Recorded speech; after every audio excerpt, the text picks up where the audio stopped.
Bonjour à tous et ravi de vous retrouver pour ce nouveau numéro de Tilt, le premier de la dernière semaine de la saison avec au programme aujourd'hui du soleil, un peu d'été, de la musique et ces ateliers avec les plantes, en teinture, en cosmétique ou en cuisine. Les aromatiques ont des secrets, la cabane à plantes vous les révèle tout au long de cette saison. Et puis au penché sur Juliette Mallet qui est devenue les bras chargés.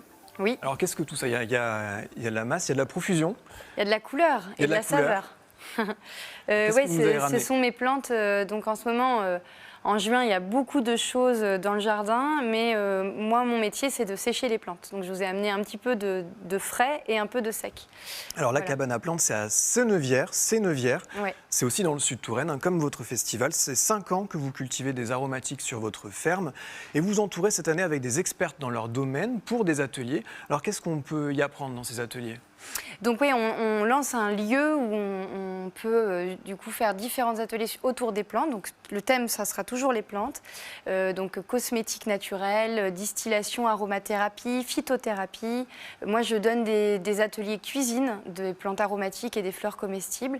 On a aussi les teintures végétales. Voilà, c'est assez vaste. Tout autour de la plante. Voilà, toujours. Et la cabane à plantes, donc, c'est une nouvelle salle que vous avez aménagée dans votre ferme. Alors voilà, en fait, moi, je suis installée, donc, comme vous le disiez, depuis 5 ans, donc là où j'ai grandi, chez mes parents, en Touraine du Sud.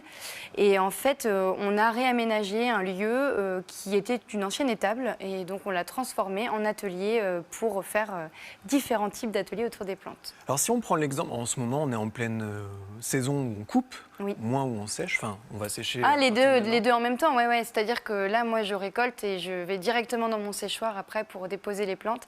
C'est même en ce moment très compliqué de trouver de la place dans le séchoir tellement que je fais rentrer de plantes. Là, on voit par exemple des plantes fraîches. Donc, oui. J'ai la mélisse. Oui, la Juste mélisse. à côté, qu'est-ce que c'est ? Alors ici, là, on a l'hysope qui est rose, qui peut être même blanc et qui est plus souvent bleu. C'est une plante qui fait partie des plantes de la garrigue, en fait, qu'on trouve en Méditerranée. D'accord. Et qui est très forte, qui est très, très bonne. Qui pousse ici donc facilement et que vous en servez pour faire quoi, vous ? Alors moi, je mets en tisane, mais je mets aussi en épices pour la cuisine. Donc j'aime beaucoup faire ça parce que moi, vraiment, je travaille les plantes pour le goût. Ouais. Et donc j'ai créé toute une gamme de produits pour cuisiner. Alors, je crois que ce sont les petits pots devant. Les petits pots en verre, oui. Et ça, donc il y a des herbes de Provence, je l'ai vu. L'autre à côté, c'est ? C'est un mélange pour les grillades. Donc ça peut être aussi bien utilisé sur une viande ou sur des légumes à la plancha. Et en fait, la particularité, c'est que je cultive le piment. Le piment qui vient d'Espelette, normalement, à l'origine. Ouais. Je ne peux pas appeler comme ça, mais voilà, je fais du piment, beaucoup de piment. Du piment doux aussi. Voilà, du piment doux. D'accord. Oui, tout à fait. Et l'hysope, en le séchant, l'asséchant peut-être plutôt, ensuite ça se utilise comme le thym par exemple. Oui, alors je le mets dans mon mélange d'herbes de Provence et en fait ça permet de renforcer encore plus le goût, c'est très intéressant. Ouais. D'accord, et dernière question, c'est un interrogatoire, là j'enchaîne, sur les 3 tisanes, donc il y a une tisane particulière. Alors il y a la sauvageonne, donc là j'ai amené sauvageonne et lita, qui sont 2 tisanes que je produis surtout à cette saison, parce que je trouve qu'elles sont très intéressantes en infusion froide, donc à faire infuser dans l'eau froide la veille et à consommer tout au long de la journée le lendemain pour se rafraîchir. D'accord, comme de l'ice tea, mais naturel. De l'ice tisane. Voilà. Et la lita, elle a des propriétés peut-être ou vous avez fait un mélange particulier? En fait, je pars des propriétés, mais moi, comme je travaille beaucoup sur le goût, j'essaye aussi que mes tisanes, elles soient, que ça démode. Enfin, c'était démodé un peu les tisanes, parce qu'on pensait au pisse-mémé, truc pas forcément très agréable. Ouais. Et donc, tout notre travail maintenant en tant que producteur de plantes, c'est aussi de créer des infusions qui ont du goût et qui soient agréables à boire. Donc, moi, je pars des principes actifs, mais après, j'ajoute des bons goûts. Donc là, il y a de la feuille de figuier, par exemple, qui est assez intéressante au niveau du goût. C'est plutôt une recherche de plaisir qu'autre chose, parce que vous n'avez pas les qualifications de phytothérapie ou ce genre de choses. Oui, alors il y a aussi que je pense qu'en se faisant plaisir, on se soigne aussi. Si on est bien dans notre corps et dans notre tête, c'est toujours mieux.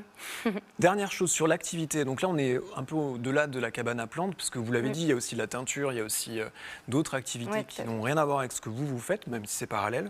Vous faites, ce que vous cultivez, vous le vendez aussi, vous fournissez des producteurs, des restaurateurs. Oui, tout à fait. Je travaille surtout, vraiment particulièrement avec le chef de Arborescence à Loches, donc qui est un jeune chef qui a 25 ans, mais qui a beaucoup de talent. et dont on parle déjà énormément dans notre secteur et même je pense plus loin maintenant.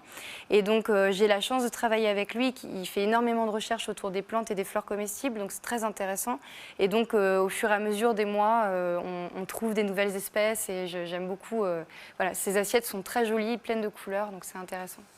Par rapport à la cabane à plantes, donc ce sont des stages là pour tout l'été, même peut-être un peu après. C'est combien de temps, enfin quelle forme ça prend? C'est long? C'est sur plusieurs jours? Alors en fait, il y a différents types d'ateliers. Donc on a plutôt des ateliers à la journée normalement. En plus, ce qui est sympa, c'est que ça fait vraiment passer un bon moment sur place avec un déjeuner inclus dans les ateliers, etc. Où je fais déguster justement tout ce que je peux faire avec les plantes et les fleurs. Et donc ouais, c'est plutôt la journée, sinon demi-journée. La forme, c'est qu'en fait, on va à la fois à l'extérieur pour faire de la reconnaissance de plantes, de la cueillette, et puis après on les transforme et on apprend un petit peu les bienfaits des plantes. Ça dépend des ateliers, quoi. Et d'accord, question pratique, c'est à partir de combien pour faire Alors, ce stage? c'est justement comme ça dépend de la durée. En général, demi-journée, c'est entre 35 et 60 euros suivant la formation. Et après, pour les plus longues, pour la journée entière, c'est 95 euros. D'accord, donc une initiation, c'est à partir de 35 euros. Oui. Pour apprendre, selon les stages qu'on choisit, à apprendre à, par exemple, comment se soigner avec les plantes, ça c'est avec une personne particulière, comment faire de la teinture avec les plantes facilement, ou avec vous, comment cuisiner avec les plantes. Voilà. C'est un peu Voilà. ça l'idée. Et on peut y dormir. Alors, on peut dormir sur place parce qu'on a 2 gîtes. Donc, on a un gîte 10 personnes et on a un gîte 4 personnes. Et puis, surtout, on peut y manger parce que, en fait, l'idée, c'est que nous, on a aussi créé une table d'hôte ferme auberge, en fait, où on transforme nos produits. Donc, on peut venir faire des brunchs, par exemple, tous les premiers dimanches du mois. D'accord. Voilà. Et là, vous avez un défilé de plantes et de fleurs dans les assiettes.